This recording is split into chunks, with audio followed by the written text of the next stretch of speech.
ಚಾಕ್ಷುಷ ಮತ್ತು ದಕ್ಷ ಸಂತತಿ ದೇವತೆಗಳೇ. ಉತ್ಥಾನ ಪಾದನಿಗೆ ಇಬ್ಬರು ಹೆಂಡತಿಯರು, ಸುರುಚಿ, ಸುನೀತಿ. ಅವರಲ್ಲಿ ಸುರುಚಿಗೆ ಉತ್ತಮನು, ಸುನೀತಿಗೆ ಧ್ರುವನು ಹುಟ್ಟುತ್ತಾನೆ.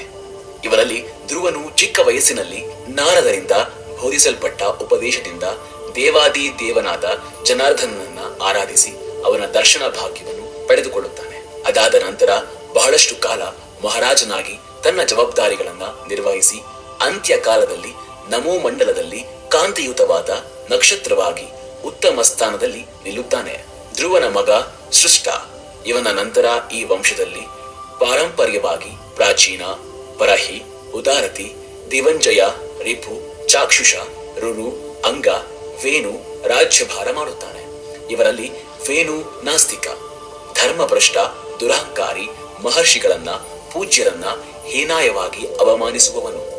ದೇಶ ಹಾಳಾಗುತ್ತಿರುವಾಗ ಬೇರೆ ದಾರಿ ಇಲ್ಲದೆ ಋಷಿಗಳೆಲ್ಲರೂ ಸೇರಿ ಅವನನ್ನ ಕುಶಾಗ್ರದಿಂದ ಕೊಲ್ಲುತ್ತಾರೆ. ರಾಜ್ಯದಲ್ಲಿ ಅರಾಜಕತೆ ಉಂಟಾಗದಂತೆ ವಿಷ್ಣು ಮಾನಸ ಪುತ್ರರಾಗಿ ಬೇಡಿ ವೇಣುವಿನ ದೇಹ ಸ್ವಲ್ಪ ಬೆಚ್ಚಗೆ ಇರುವಾಗಲೇ ಅವನ ಊರುವ ಭಾಗವನ್ನ ಮಂತ್ರದಿಂದ ಬಂಧಿಸಿದಾಗ ಒಬ್ಬ ಪುತ್ರ ಉದ್ಭವವಾಗುತ್ತಾನೆ.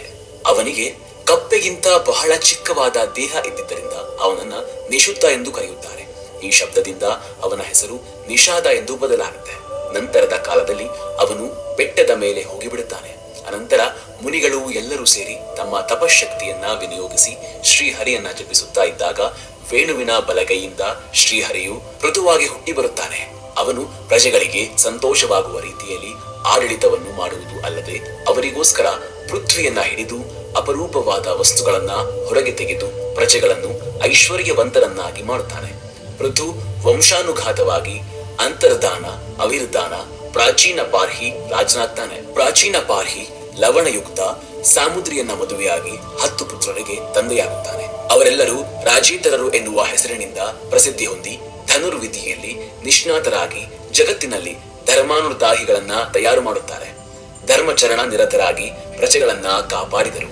ನಂತರದಲ್ಲಿ ದಟ್ಟ ಅರಣ್ಯದಲ್ಲಿ ತಪಸ್ಸನ್ನು ಮಾಡಿ ಪ್ರಜಾಪತಿಯ ಪಟ್ಟವನ್ನು ಮತ್ತು ಮಾನುಷಿ ಎನ್ನುವ ದಿವ್ಯ ಸ್ತ್ರೀಯನ್ನ ಹೆಂಡತಿಯನ್ನಾಗಿ ಪಡೆದುಕೊಳ್ಳುತ್ತಾರೆ. ಶಿವನಿಂದ ಶಪಿಸಲ್ಪಟ್ಟ ದಕ್ಷ ಇದೇ ಮಹರ್ಷಿಗೆ ಮಗನಾಗಿ ಹುಟ್ಟುತ್ತಾನೆ.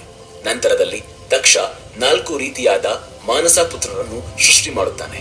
ಆದರೆ ಶಿವನ ಶಾಪದಿಂದಾಗಿ ಯಾರೂ ಅಭಿವೃದ್ಧಿಗೆ ಬರುವುದಿಲ್ಲ. ಆಗ ದಕ್ಷ ಸ್ತ್ರೀ ಪುರುಷ ಸಂಯೋಗದ ಬಗ್ಗೆ ಹೆಚ್ಚಿನ ದೃಷ್ಟಿಯನ್ನು ಹರಿಸಿ ಸೃಷ್ಟಿಯನ್ನು ಹೆಚ್ಚಿಸಬೇಕಾಗಿ ಬರುತ್ತೆ. ಅವನು ಆಸಕ್ತಿ ಎನ್ನುವ ಕನ್ಯೆಯನ್ನು ಮದುವೆಯಾಗಿ 100 ಜನ ಮಕ್ಕಳನ್ನ ಪಡೆಯುತ್ತಾನೆ. ಆದರೆ ಅವರೆಲ್ಲರೂ ಕೂಡ ನಾರದ ಮುನಿಯ ಉಪದೇಶದ ಮೇರೆಗೆ ಗೃಹಸ್ಥ ಜೀವನದಿಂದ ವಿಮುಖರಾಗಿ ಪೃಥ್ವಿಯ ಅಂಚನ್ನ ನೋಡಿಕೊಂಡು ಬರುತ್ತೇವೆ ಎಂದು ಹೇಳಿ ಹೋದವರು ತಿರುಗಿ ಬರಲಿಲ್ಲ. ದಕ್ಷ ಮತ್ತೆ 100 ಮಂದಿ ಗಂಡು ಮಕ್ಕಳನ್ನ ಪಡೆದು ಸೃಷ್ಟಿಯನ್ನ ಮುಂದುವರಿಸುತ್ತಾನೆ.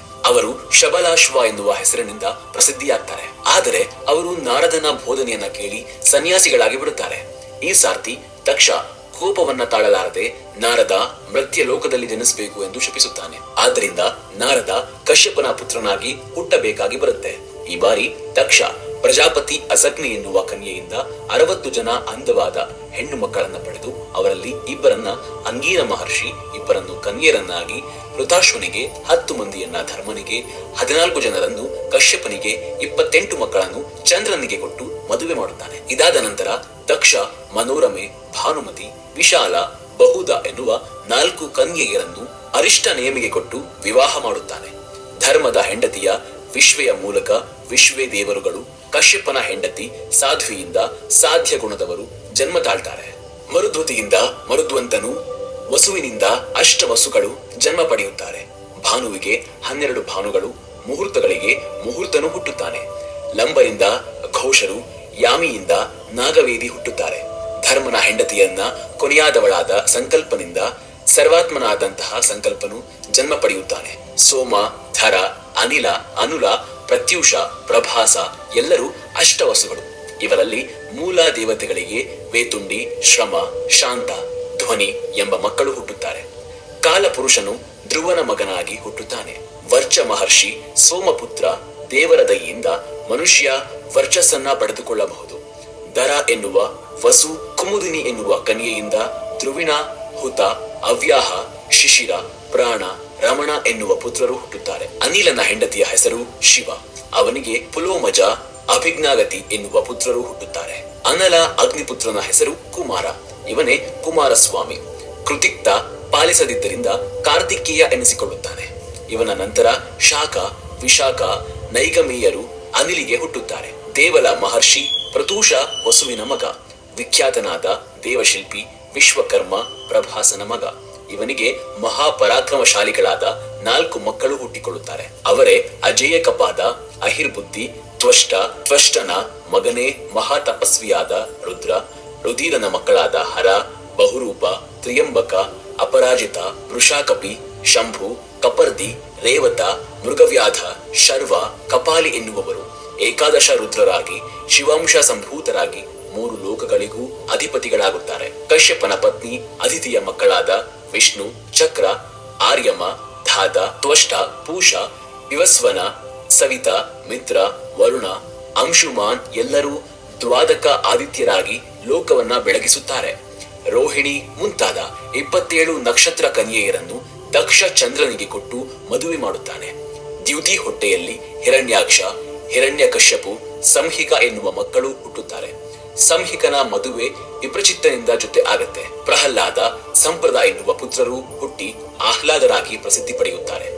ಮುಖ್ಯವಾಗಿ ಪ್ರಹ್ಲಾದ ವಿಷ್ಣು ಭಕ್ತ ಸಮೂಹ. ಹಾದ್ರನಿಗೆ ಆಯುಷ್ಮಾನ್, ಸಿಬಿ, ವಾಸ್ಕಲರು ಪುತ್ರರಾಗಿ ಹುಟ್ಟುತ್ತಾರೆ. ಪ್ರಹ್ಲಾದನ ಮಗ ವಿಲೋಚನೆ. ಇವನ ಮಗನೇ ಬಲಿ ಚಕ್ರವರ್ತಿ. ಬಲಿಗೆ 100 ಜನ ಗಂಡು ಮಕ್ಕಳು. ಅವರಲ್ಲಿ ದೊಡ್ಡವನು ಬಾನು. ಹಿರಣ್ಯಾಕ್ಷನ ಪುತ್ರರಾದ ಉತ್ಕಲ, ಶಕುನಿ, ಬೋಧ ಸಂಪಾತ, ಮಹಾನಭಾವ, ಮಹಾಬಾಹು, ಕಾಲನಾಭ ಮಹಾಬಲಶಾಲಿಗಳು. ಧನುವಿನ ಮಕ್ಕಳಾದ ವಿಮೂರ್ತ, ಅಯಂಬಕ, ಶಂಕರ, ಏಕಚಕ್ರ, ಮಹಾಬಾಹು, ತಾರಕ, ಮಹಾಬಲ, ಸ್ವರಭಾನು, ವೃಷಪರ್ವ, ಪುಲೋಮ, ಮಹಾಸುರ, ವಿಪ್ರಚಿತ್ತರು, ಪ್ರಖ್ಯಾತ ವೀರರು. ಕನ್ಯೆ ಸುಭದ್ರ. ವೃಷಪರ್ವನ ಮಗಳು ಶಮಿಷ್ಠ. ಅವನಿಗೆ ಉದಪಾನವಿ, ಐಶಿರ ಎನ್ನುವ ಇನ್ನೂ 2 ಶ್ರೇಷ್ಠ ಕನ್ಯೆಯರು ಇದ್ದಾರೆ. ಪುಲೋಮ, ವೈಶ್ವ ನರ ಕನ್ಯೆಯರು. ಈ ಪರಮ ಸೌಭಾಗ್ಯರ ವಿವಾಹ ಮರೀಚಿ ಪುತ್ರನಾದಂತಹ ಕಶ್ಯಪನೊಂದಿಗೆ ಆಗತ್ತೆ.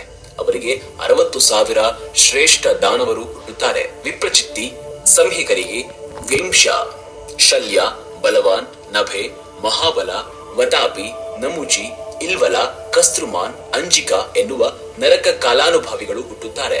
ಪ್ರಹ್ಲಾದ ವಂಶದಲ್ಲಿ ವಿವಾತ, ಕವಚ, ನಾಮಧಾರಿಗಳಾದ ದೈತ್ಯರು 200 ಜನ ಜನಿಸುತ್ತಾರೆ. ತಾಮ್ರನಿಗೆ ಸರ್ವಗುಣ ಸಂಪನ್ನರಾದ 6 ಕನ್ಯೆಯರು ಹುಟ್ಟುತ್ತಾರೆ. ಅವರ ಹೆಸರು ಶುಕಿ, ಸೇನಿ, ಭಾಸಿ, ಸುಗ್ರೀವಿ, ಶುಚಿ, ವೃತ್ತಿಕ. ಇವರಿಗೆ ಕ್ರಮವಾಗಿ ಹಕ್ಕಿಗಳು, ಕಾಗೆಗಳು, ಭಾಸಗಳು, ಇರುವೆಗಳು, ಅಶ್ವಗಳು, ಒಂಟೆಗಳು, ನೀರಿನ ಹಕ್ಕಿಗಳು ಹುಟ್ಟಿದ್ದರಿಂದ ಇವರನ್ನ ತಾಮ್ರ ವಂಶ ಎನ್ನುತ್ತಾರೆ. ವಿನೀತನ ಗರ್ಭದಿಂದ ವಿಶ್ವವಿಖ್ಯಾತರಾದ ಅರುಣ, ಗರುಡ ಹುಟ್ಟುತ್ತಾರೆ. ಸುರಾಸ ಗರ್ಭದಿಂದ ಅಪರವಾದ ತೇಜಸ್ಸಿನಿಂದ ಸರ್ಪಗಳು ಸಹಸ್ರ ಸಂಖ್ಯೆಯಲ್ಲಿ ಹುಟ್ಟಿದ್ದರಿಂದ ಕದ್ರುಮನಿಗೆ ಕೂಡ ಸರ್ಪಗಳೇ ಹುಟ್ಟುತ್ತಾರೆ. ಇವರಲ್ಲಿ ಪ್ರಮುಖರು ಆದಿಶೇಷ, ವಾಸುಕಿ, ತಕ್ಕಂತೆ, ಶಂಕ, ಶ್ವೇತ, ಮಹಾಪದ್ಮ, ಕಂಬಲ, ಅಶ್ವತ್ಥರ, ಏಲಪುತ್ರ, ನಾಗ, ಕಾರ್ಕೋಟಕ, ಧನಂಜಯ. ದೇವಿಗೆ ಬಲಶಾಲಿಗಳಾದ ಪಿಶಾಚಗಣ, ಸುರಭಿಗೆ ಗೋವುಗಳು, ಇರಾವತಿಗೆ ವೃಕ್ಷ ಕುಟುಂಬಗಳು ಹುಟ್ಟುತ್ತೆ. 49 ದೇವತೆಗಳು ರಾಕ್ಷಸ ಮಾತೆಯಾದ ದ್ಯುತಿ ಹೊಟ್ಟೆಯಲ್ಲಿ ಹುಟ್ಟುತ್ತಾರೆ. ಈ ಮರುತ್ ಗುಣಗಳ ಏಕಜ್ಯೋತಿ, ದಿವ್ಯ ಜ್ಯೋತಿ, ತ್ರಿಜ್ಯೋತಿ, ಚತುರ್ಜ್ಯೋತಿ, ಏಕ ಶುಕ್ರ, ದ್ವಿಶುಕ್ರ, ತ್ರಿಶುಕ್ರರು. ಈ 7 ಜನ ಒಂದು ಗಣ. ಏದೃಕ್, ಸದೃಕ್, ಅನ್ಯದೃಕ, ಪ್ರತಿಸದೃಕ, ವಿತ, ಸಮಿತ, ಸುಮಿತ ಎನ್ನುವ ಹೆಸರು ಇವೆಲ್ಲವೂ ಕೂಡ ಇನ್ನೊಂದು ಗಣ. ಋತಜಿತ್, ಸತ್ಯಜಿತ್, ಸುಷೇಣ, ಸೇನಜಿತ್, ಅತಿಮಿತ್ರ, ಅಮಿತ್ರ ಹೆಸರಿನ ಇನ್ನೊಂದು ಗಣ. ಋತ, ಋತಧರ್ಮ, ವರುಣ, ಧ್ರುವ, ವಿದಾರಣ, ದುರ್ಮೇಧ ಹೆಸರಿನದ್ದು 4ನೆಯದ್ ಗಣ. ಇನ್ನು ಈದೃಶ, ಸದೃಶ, ಏತಾದೃಶ, ಮಿತಾಶನ, ಏತೇನ, ಸುರತ ಇವರುಗಳು ಮಹಾತಪಸ್ವಿಗಳು. 5ನೇ ಗಣಕ್ಕೆ ಸೇರಿದ ಮರತ್ತುಗಳು. ಹೇತುಮಾನ್, ಪ್ರಸವ, ಸುರಭ, ನಾದಿರುದ್ರ, ವಿರಾಟ 7ನೇ ಮರುದ್ಗಣ.